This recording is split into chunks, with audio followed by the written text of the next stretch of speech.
And what an elegant handshake. Yeah, let's see what's in store for us. Queen's Indian. It's not something Magnus faces very often because on the top level it's not that popular And right now. he plays it himself, or he played it. He played it, yes, yeah. before. And we see the bishop b7 line and c5. This is somewhat of a sideline. Usually it's met by d5.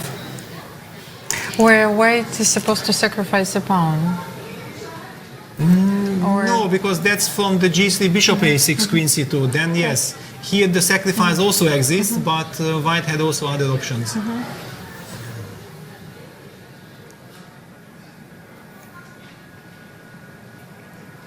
yes, we don't see very often bishop takes d5, bishop takes f3. I mean, in this move order, I think Yes. you play like this. And very interesting that it's a good strategy for Bartosz because he needs to get these elite players out of their comfort zone where they play hundreds of games during the year and they are constantly analyzing. Definitely the elite players because they can handle any kind of position perfectly, they are universal, but still it's always very comfortable in a blitz game to play something where you have a lot of practical experience. And look how quick is he.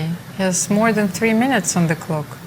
Yeah, more than 3 minutes. Yes, he knows this position very well. At least he pretends, and this is already also very good. He has some idea like knight c7, knight e6. He puts the pressure on Magnus. Okay, yes, you have lovely compensation, you have a wonderful position, but you are 1 minute below on the clock. How will Magnus handle this? Then you can play queen d3, bishop d1, and bishop c2. No, not at all. Queen No, I mean, a4. white has such a lovely positional compensation. He's in no hurry. He has everything he needs, and objectively, I think this position is very bad for black.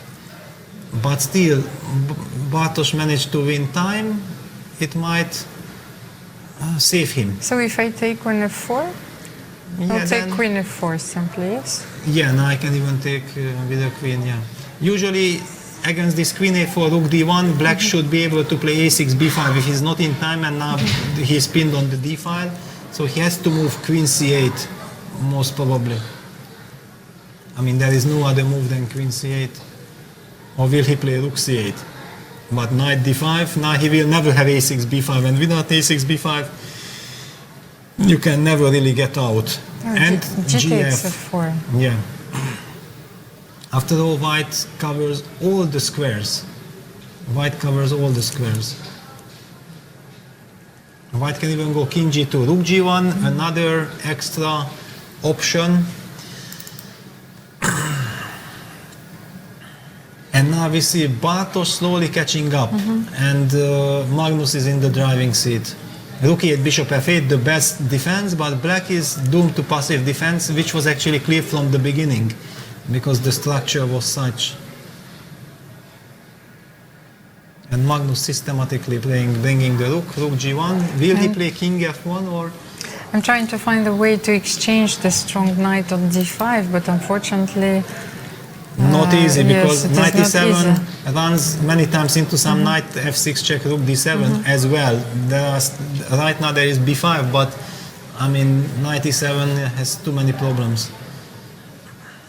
Yes, but you have to be very concrete, I think. You have to, yeah, exactly. And you see Magnus is checking, is knight f6 now winning the queen or not? Very important moment. Because knight f6, gf, rook d7, b5, queen takes a7, still... Rook a8? Rook a8, yes. Yeah, but you have to play rook a8. No, rook rook a8 I take on d8 and then the e8 rook is hanging at the end. And Magnus goes for it, he yeah. goes for the variation.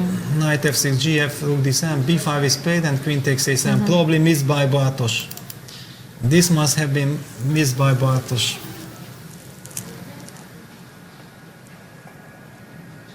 Rook a8 had to be played, but this is just lost. Just rook takes d8 and Bartosz is very, very unhappy. He understood what he has done and resigns. And he resigns, yes. Yeah. Great win by Magnus, and this is the point. I mean, why elite players play what they are playing? Because usually those openings are the most sunned, and yes, these surprise weapons might work against weaker players, might work even against other elite players, but not against Magnus.